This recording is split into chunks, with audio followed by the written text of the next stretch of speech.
I'm the Employee Relations Director at Autodesk, and I lead the global team. We have employee relations managers who are based in the US, in APAC and in EMEA.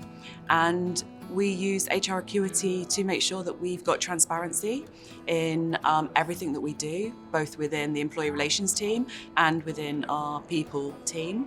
And it gives me the visibility to be able to use the insights and the trends to take proactive actions as well as manage our cases on a day-to-day basis.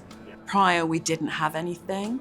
We had everybody storing documents in their own way. People left, we lost that information. And so it was really important, and we've been able to show the benefit of that, which in turn has enabled people to then use the system more effectively.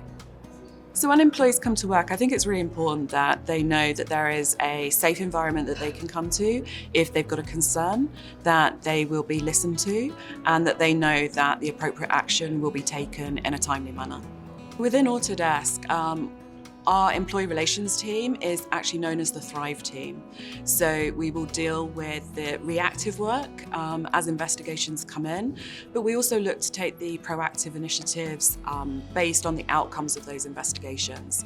So it's about changing the culture, not just about dealing with the incident that has happened, but how can we make sure that as a company we're evolving and trying to mitigate those things happening in the future.